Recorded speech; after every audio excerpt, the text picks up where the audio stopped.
அடுத்தபடியாக இந்த விழாவிலே கே.எஸ். ரவிக்குமார் அவர்களை வாழ்த்தவிருக்கின்றவரை எப்படி அழைக்கிறது அது நீங்கள் தான் சொல்லணும்.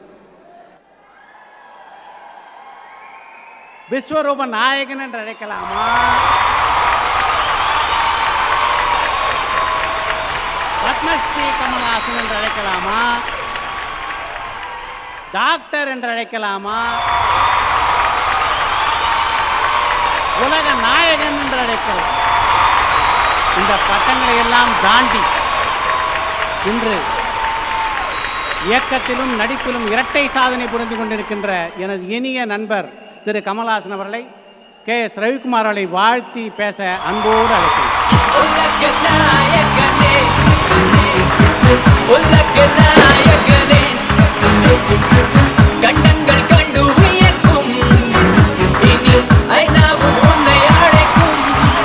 அனைவருக்கும் எனது புத்தாண்டு வாழ்த்துக்கள்.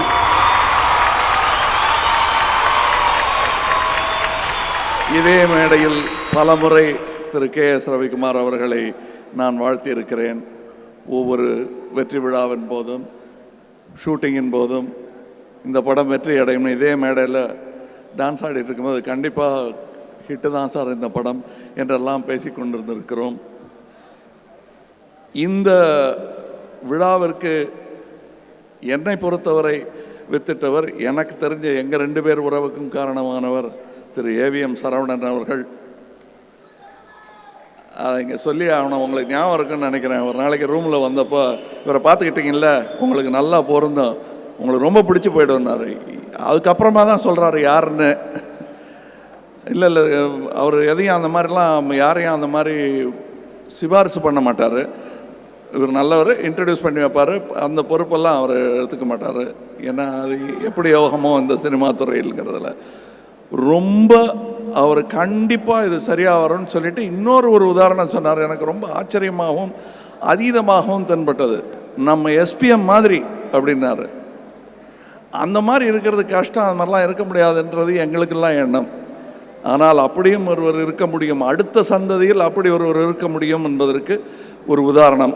என்ன இப்போ இவங்கெல்லாம் சொன்னாங்களே, அந்த கோபம் ஒன்று தான் வித்தியாசம். அவருக்கு அந்த கோபம் வரும், அதை ரொம்ப இனிமையாக சொல்லுவார் அவருடைய கோபம். இவரது கொஞ்சம் கடுமையாக இருக்கும். ஆனால் நானும் கோபக்காரங்கிறதுனால தான் 2 பேரும் ஒருத்தர் நல்லா தீட்டிக்கிட்டோம். 2 சக்கரமும் வேகமாக சுழலும் போது தீப்பொறி பறக்கும், பட்டு ஆயுதம் கூறாயிடும். முக்கியமாக இவரை பொறுத்தவரையில் நான் உணர்ந்தது, அறிந்தது, தெரிந்து கொண்டது என்னவென்றால், வேர்வை சிந்தும் அளவுக்கு நண்பர்களுக்காக, தன் முதலீட்டாளர்களுக்காக வேர்வை சிந்தும் அளவிற்கு கண்ணீரும் சிந்தும் உணர்வுள்ளவர். நான் 2ஐயும் பார்த்துருக்கேன். எனக்காக வேர்வை சிந்துவதையும் எனக்காக கண்ணீர் சிந்துவதையும் நான் நல்லா பார்த்துருக்கேன். 2மே ரகசியமாக செய்வார். கர்ச்சீஃபால் தொடச்சிடுவார், வேர்வையும் கண்ணீரும் தெரியாமல். இந்த மாதிரி நல்லவங்க இருக்கிற வரையிலும் இந்த மாதிரி இண்டஸ்ட்ரி சீரழிஞ்சு போச்சுன்னா ஆகவே ஆகாது. இது இப்போ அவர் சொன்னது, எஸ்பிஎம் சொன்னது ரொம்ப சரியான வார்த்தை. ஏதோ அவை அலங்காரத்திற்காக அவர் இப்படி இருக்க வேண்டும் என்று உதாரணம் சொல்லவில்லை. என்ன மாதிரி இருக்கணும்னு அவர் சொன்னால் அது அவை அலங்காரமாக இருக்காது. அதை தான் அவர் பூடகமாக சொல்லியிருக்கார், கே.எஸ். ரவிக்குமார் மாதிரி இருக்கணும். 2ம் ஒன்று தான். இப்படிப்பட்ட இயக்குனர்கள் ப்ரொடியூசர்ஸ் டைரக்டர்னு சொல்லுவாங்க அவரை பற்றி. அவரே கூட, சார் என்ன ப்ரொடியூசர்ஸ் டைரக்டர்னு சொல்லிடுறாங்க, அதை நீங்கள் மாற்றி விட்றாதீங்க சார் பாரு, ரொம்ப பெரிய ஐடியாலாம் சொல்கிறீங்க, பயமாக இருக்கேன் பாரு. என்னை பொறுத்தவரை அவர் மக்களின் டைரக்டர். அதனால தான் அவர் ப்ரொடியூசரின் டைரக்டர். அதனால தான் எங்களுக்கே டைரக்டர். அவர் யார்? அந்த வெற்றி பெற்ற டைரக்டர் யார்? அவரை கூட்டிகிட்டு வாங்கன்னு அடுத்த நட்சத்திரம் சொல்வதற்கு காரணம் அவருடைய உழைப்பு. அது தொடர்கிறது. அவர் இங்கே வரும்போது எப்படியாவது இல்லை பழைச்சிட்டு போனால் போகிறேன்னு வந்த பிள்ளை இல்லை, நல்ல பணக்கார விட்டு பிள்ளை அவர். இங்கே சொல்லும்போது ஒரு பெண்மணி அப்படின்னு மனைவியாரை சொன்னாங்க. அவங்க பல பெண்மணிகள் இருக்காங்க அவருக்கு பின்னாடி. அவருடைய மகள், அவங்களுடைய தாயார் எல்லாரும் இருக்காங்க. எல்லாரையும் எனக்கு தெரியும். எல்லாரும் நல்ல ஒரு ஸ்ட்ராங் கேரக்டர் உள்ளவர்கள், குழந்தை உள்பட. நான் இவங்கெல்லாம் குழந்தையா தூக்கி விளையாடி இருக்கேன் அவங்கள தெனாலி படுத்தும் போது. இன்று காலம் ஓடிவிட்டாலும் அவருடைய உழைப்பும் அந்த அயராத உழைப்பு என்னை வியக்க வைக்கிறது. இப்போ சமீப காலத்து வரல நான் பார்த்துட்டு வந்திருக்கேன். அதை அவருக்கு இந்த பாராட்டு விழா 25ங்கிறது எப்படி அது ஒரு உச்சகட்டமாக இருக்க முடியும் அப்படின்னா, எனக்கு 25 வருஷத்துக்கு முன்னாடியே முடிஞ்சு போயிருக்க வேணாமா? எனக்கு 25 எல்லாம் ஆரம்பம். நீங்கள் வச்சுக்க, நான் சொல்கிறேன். இது இருக்கிற வரையிலும் உங்களுக்கு இன்னொரு 25 நானே வர வேண்டியிருக்கும். எப்படி வருவேன்னு சொல்ல முடியாது, பட் கண்டிப்பாக வர வேண்டியிருக்கும். உங்களை மாதிரி ஆட்களுக்கு நீங்கள் எப்படி ப்ரொடியூசர்களை கைவிட்டது கிடையாதோ அதே மாதிரி உங்களை அவர்களும் கைவிட மாட்டார்கள். இப்போ இவங்க வந்தவங்கள்லாம் வெறும் நன்றி கடனுக்காக மட்டும் அன்பு செலுத்துகிறாங்கன்னு நினைக்காதீங்க. அன்பும் ஒரு காரணம். இவர் அவர்கள் பால் செலுத்திய அன்பு. இந்த பாகப்பிரிவினை போன்ற படத்தில் ரங்காராவ் மாதிரி இருக்கிறவங்க எப்படி அன்பு செலுத்துகிறாங்கங்கிறது தெரியாது, முரட்டுத்தனமாக இருக்கும், ஆனால் உண்மையான அன்பாக இருக்கும். அப்படிப்பட்ட அன்பு. நிஜமாவே போக சொல்கிறீங்களா மாமா, நான் போடான்னு துரத்துறது கூட அன்போடு துரத்துவார். அந்த மாதிரி தான் இவர் வேண்டான்னு வேலையை விட்டு போக சொல்கிறது கூட அப்புறம் ரொம்ப நேரம் வருத்தப்படுவார். உங்கள் மனைவியாரிடம் நான் சொல்லிக்கொள்ள விரும்புவது, என் நட்புக்காக நான் செய்த முதல் விஷயம் என்னென்னா, சிகரெட்டு பிரிக்கிறத குறைச்சேன். நான் மொத்தமாக விடுங்க, நான் வெளியே போய் விட்டுட்டு வந்துடுறேன் பாரு அவர். பட் அவருக்கு அதாவது தசாவதாரம் போன்ற ஒரு படம். இன்றைக்கி வேறு இயக்குநர்கள் யாரும் கோச்சிக்க மாட்டாங்க, நானும் இயக்குனர் தான். இத்தனை சிக்கல்களுக்கு நடுவில், அதுவும் இந்திய தொழில் வர்த்தகம் தொழில்நுட்பம் இதையெல்லாம் வச்சுக்கிட்டு அத்தனை நாட்களில் எடுக்கவே முடியாது. எனக்கு தெரியும், நான் ஒரு இது பண்ணியிருக்கேன். எவ்வளோ பெரிய கடினம். எத்தனை ஆர்ட் டைரக்டர்ஸ், எத்தனை கேமராமேன் மாறி மாறி ஒன்றுமே இவங்க சொன்னது எல்லாமே எனக்கு வியப்பாக இல்லை. குற்றாலத்தில் வெள்ளம் சூழ்ந்து திண்டுக்கல்லில் ஷூட்டிங் வச்சுக்கலாங்கிற மாதிரி டெய்லி நடக்கும். தசாவதாரத்தில் டெய்லி ஒரு வெள்ளம், டெய்லி ஒரு சின்ன சுனாமி வந்துக்கிட்டே இருக்கும். அந்த சுனாமி காட்சி எடுக்கிறத யாராவது பார்த்தாங்கன்னா இவங்களுக்கெல்லாம் என்ன பைத்தியமானு நினச்சிருப்பாங்க. அப்படி ஒரு விதமான வெறித்தனமான ஒரு ஷூட்டிங். என் வெறிக்கு நிகரான ஒரு வெறியாளரை கண்டதில் அன்று எனக்கு ரொம்ப சந்தோஷம். ஏன்னா நான்லாம் அந்த வெறி கற்றுக்கிட்டது திரு கே பாலச்சந்திரனிடம் இருந்து. அதுக்கு ஈடு இணையாக ஒருத்தரை கண்டுபிடிக்கிறது கஷ்டம். ஏன்னா அந்த நாளைக்கு வீட்டுக்கு போகணும், நாளைக்கு ஷூட்டிங் இருக்கேங்கிற அந்த கவலைப்படுவாங்க. ஐயோ இது வேற எடுக்கணுமா அப்படின்னு கவலைப்படுவாங்க. அதையும் எடுக்கணும், இதையும் எடுக்கணும், இன்னமும் எடுக்கணுங்கிற அந்த ஆசை நான் 2 ஜென்ரேஷனில் பார்த்ததில் அதான் 2 பேரை சொல்லியிருக்கேன். நான் ரொம்ப ரேர் அது. அவங்க 2 பேருமே இங்கே இருக்கிறது, ஒருவரை ஒருவர் வணங்குவதும் வாழ்த்துவதும் எனக்கு ரொம்ப சந்தோஷமாக இருக்குது. இது ஒரு குடும்பம் என்பதற்கு இன்னொரு உதாரணம் இவர்கள் இருவரும். அது எஸ்பிஎம் சாருடைய பாராட்டு விழாவாக இது மாறினாலும் அதுவும் KS ரவிக்குமார் அவர்களின் பாராட்டு விழா தான். ஏன்னா அவர் ஒரு விழான்னு கூப்பிட்டு நீங்கள் வரணும், யார் போய் கூப்பிட்டாலும் வருவார் அவர். நான் இன்றைக்கி எழுதி கொடுக்குறேன். நான் அது இன்றைக்கி இல்லை, சகலகலாவலன் காலத்தில் உச்ச நட்சத்திரமாக இருக்கும்போது ஒரு சின்ன நடிகருக்கு விழா நீங்கள் எஸ்பிஎம் வரணும் அப்படின்னு கூப்பிட்டாங்கன்னா உடனே போய் எல்லாம் மேடை வேலையெல்லாம் அவர் செய்வார். அதே உன்னதம் ரவிக்குமார் அவர்களுக்கு உண்டு. எல்லாரிடத்திலும் பணிவாக, அதே நேரத்தில் பணிஞ்சா எல்லாரும் குட்னா குனிகிற ஆளும் இல்லை. எனக்கு தெரியும், அது நல்ல வீரன். அந்த மீசக்காரா ரோஷக்காரான்னு பாடினதை நான் இவரை தான் பார்த்தேன் ஓரக்கண்ணால். நான் மீசமும் உண்டு, ரோஷனையும் உண்டு, பாசமும் உண்டு, ரோஷமும் உண்டு, பாசமும் உண்டு அவருக்கு.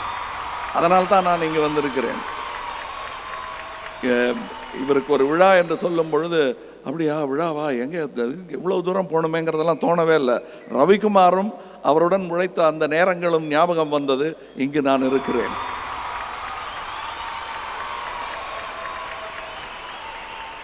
இதுபோல் எல்லோருடனும் இங்கு வந்தவர்கள், வர முடியாதவர்கள் எல்லோருக்கும் அந்த பாதிப்பு இருக்கும். அவர்கள் எல்லோருமே இவரை பாராட்டுவார்கள். இன்னும் பல பாராட்டு விழாக்கள் காத்திருக்கிறது. அவசரப்படாதீங்க, இன்னும் பல வெற்றி படங்கள் கொடுங்க, உடம்பு நல்லா பார்த்துக்குங்க, நான் இல்லாத போது கெட்ட வார்த்தை பேசுங்க, சிகரெட்டு கம்மியாக குடிங்க. இன்னும் பல வெற்றி படங்கள் இதே மேடையில் உங்களுக்கு நான் சொல்ல வேண்டி இருக்கும் என்ற நம்பிக்கை எனக்கு இருக்கிறது. இப்படி ஒரு விழாவை ஏற்படுத்தி கொடுத்த ராஜ் டிவி சகோதரர்களுக்கு என் வணக்கங்கள். அவருக்கு வாழ்த்துக்கள், உங்களுக்கு வணக்கங்கள்.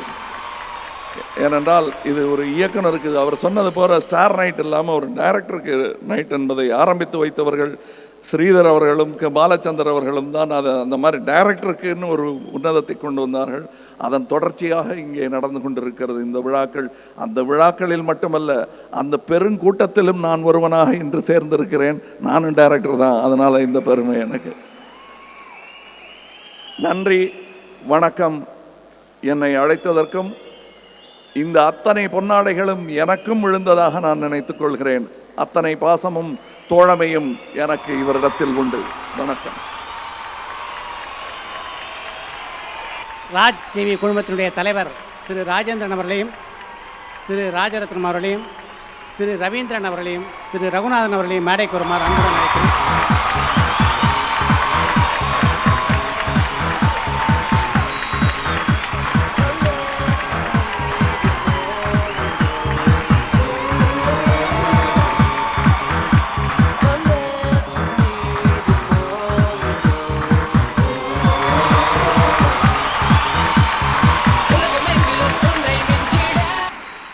அடுத்து ரொம்ப முக்கியமான 2 பேரை வந்து மேடைக்கு அழைக்க போகிறோம். ஏன்னா இவ்வளோ நேரம் வந்து தமிழ் இண்டஸ்ட்ரியிலேருந்து நிறைய பேர் வந்து சார் பற்றி பேசினாங்க.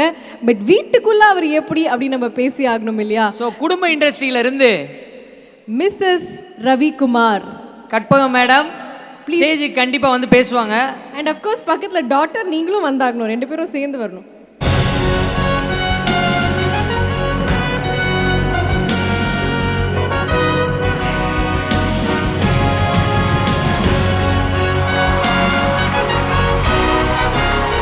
ஸோ ஃபேமிலி எங்கேயுமே தனியாக விட மாட்டார்னு நினைக்கிறேன் சார். ஃபேமிலியோட எப்பயுமே ஃபேமிலியோடயே தான் இருப்பார்னு நினைக்கிறேன் சார். ஸோ மேம் உங்ககிட்ட வந்து கேள்விகள் கேட்டே ஆகணும் மேம். தைரியமாக எனக்கு நீங்கள் பதில் சொல்லணும். மைக் ஃபஸ்ட்டு நீங்கள் பக்கத்தில் வச்சு. ஓகே, இப்போ வந்து ரவிக்குமார் சார் வந்து மேலே கூட்டிகிட்டு வந்துட்டார் ஃபேமிலியை. அதனால் செல்வமணி சார் என்ன சொன்னார்னா, ரவிக்குமார் சார் இப்போ நீங்கள் கீழே போயிடலாம், அவங்ககிட்ட தான் தனியாக குறுக்கு விசாரணை பண்ணணும்னு சொல்லியிருக்காரு. நீங்கள் வந்து கீழே போய் உட்காந்துக்கலாம், ஏன்னா நாங்கள் அவங்கள தனியாக கேள்விகள் கேட்க போகிறோம்.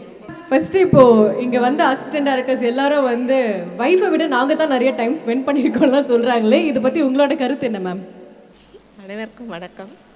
ராஜ் டிவி நிறுவனத்தாருக்கு எங்களுடைய பணிவான வணக்கங்களை தெரிவித்துக் கொள்கிறோம். டைம் ஸ்பெண்ட் பண்ணது சினிமாவில் தான்னால எங்களோடய நல்லா டைம் ஸ்பெண்ட் பண்ணியிருக்காரு. அதுக்குன்னு குடும்பத்தெல்லாம் பிரிச்சுட்டு அது மாதிரிலாம் இல்லை. டைம் கிடைக்கும் போது எங்களோட நல்லா ஸ்பெண்ட் பண்ணுவார். ஓகே, அண்ட் இவ்வளோ நேரம் வந்து இந்த விழாவை நீங்கள் பார்த்தீங்க, அவர் ஒருத்தருக்காக இவ்வளோ பேர் திரண்டு வந்திருக்காங்க. ஸோ அந்த ஒரு ஃபீல் எப்படி இருக்குது? இவ்வளோ நேரம் உட்காந்து நீங்கள் ரொம்ப என்ஜாய் பண்ணிட்டு இருந்தீங்க, நாங்கள் பார்த்தோம், ரொம்ப சிரிச்சு என்ஜாய் பண்ணிட்டு இருந்தீங்க. எப்படி இருக்குது அது? ஆண்டவன் வந்து எங்களுக்கு இது மாதிரி ஒரு அற்புதமான தருணத்தை கொடுத்ததுக்கு நான் நன்றியை தெரிவித்துக் கொள்கிறேன்.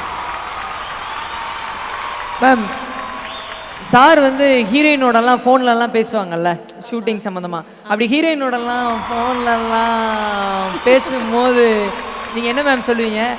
இல்லை உங்களுக்கு ஸ்டொமக் ஃபயரிங்காக இருக்குமா? என்ன பண்ணும்? திட்டுவீங்களா மேம் வீட்டில்? அது மாதிரிலாம் திட்டது இல்லைங்க. திட்ட மாட்டீங்களா? எந்த ஹீரோயினை பற்றி அடிக்கடி வீட்டில் பேசுவார் இவர்? அப்படியெல்லாம் கிடையாது. அவர் படத்தில் நடிக்கிற எல்லா ஹீரோயினுமே அவர் நல்ல பெருமையாக தான் சொல்லியிருக்காரு. ஸோ உங்களுக்கு யார் மேம் சார் இது வரைக்கும் டைரக்ட் பண்ணதுலேயே உங்கள் ஃபேவரட் ஹீரோயின் யார்? அவர் படத்தில் நடித்த எல்லா ஹீரோயினுமே எங்களுக்கு எல்லாருக்குமே பிடிக்கும். மேம், சார் ரொம்ப கோவப்படுவாருன்னு சொன்னாங்க. ஸோ கோவப்பட்டு வீட்டில் என்னைக்காவது அடிச்சிருக்காரா? தோலை உரிச்சு போட்டுருவேன் அப்படின்னு வீட்டில் உங்களை பார்த்துலாம் சொல்லியிருக்காரா? கோவம் வர அது மாதிரிலாம் பண்ணதில்லை. நீங்கள் கோவப்பட்டு என்னைக்காவது சாரை? அந்த மாதிரிலாம் இல்லைங்க எங்கள் வீட்டில். சரி மேம், இப்போ முத்துக்குளிக்க வாரியா படத்தில் வந்து குஷ்பு மேடமோடலாம் டான்ஸ்லாம் ஆடிருப்பாரு. நீங்கள் ஹீரோயினோடலாம் சேர்ந்து இப்படிலாம் டான்ஸ் ஆடக்கூடாது அப்படின்னு நீங்கள் சொன்னதுனால தான் அடுத்து ஹீரோவாகவே நடிக்கலையாமே கேஎஸ் ரவிக்குமார் சார். இது உண்மைன்னு நிறைய பேர் சொன்னாங்க. சிரிக்கிறீங்க, அப்போ மௌனம் சம்மதமா மேடம்? உண்மையா? அப்படிலாம் நாங்கள் சொல்லுங்க. சார் ஏதோ சொல்லி கொடுத்துட்டு வந்துட்டாரு. இல்லை இல்லை, என்ன தெரியுமா, அவர் வந்து வீட்டில் ரொம்ப நல்ல பிள்ளையா இருந்துட்டு டைரக்ஷன் பண்ணும்போது தோலை உரிச்சு போட்டுருவார். வீட்டில் என்னெல்லாம் சொல்ல முடியல எல்லாம் வெளியில் வந்து சொல்லியிருக்காருன்னு நினைக்கிறேன்ல. சரி, இப்போ அவங்க பசங்க ஒரு சில விஷயங்கள் பேசினா நல்லா இருக்கும்னு நினைக்கிறேன். அப்பா பற்றி என்ன கம்ப்ளைண்ட்ஸ் வேணால் இப்போ சொல்லிடலாம். ஆமாம், அது மட்டும் இல்லாமல் அப்பா தூங்கிட்டு இருந்தாலும் எழுப்பி ஸ்கூலுக்குலாம் போகும்போது எப்பயுமே ஒரு போனஸ் கொடுத்துட்டு தான் போவீங்களாம் அப்பாவுக்கு. தூங்கிட்டு இருந்தாலும் நைட்டு 2 மணி 3 மணின்னு வந்தால் கூட அப்பாவை எழுப்பி அவருக்கு அவர் அக்கௌண்ட்டில் ஒன்று கொடுத்துட்டு தான் போவீங்களாமே, கேள்விப்பட்டிருக்கோம். ஆமாம், அது எங்கள் எல்லாருக்குமே அந்த பழக்கம் சின்ன வயசுலேருந்து. அப்பாவுக்கும் அதே பழக்கம் தான். அது என்னன்றது நீங்களே கெஸ் பண்ணிக்கலாம்.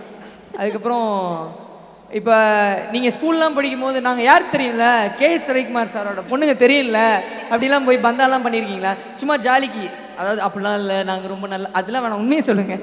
இல்லை, உண்மையில் அப்படிலாம் நாங்கள் யாரும் பண்ணதில்லை. சரி, அப்பாவை எப்பெல்லாம் திட்டிருக்கீங்க சின்ன வயசில்?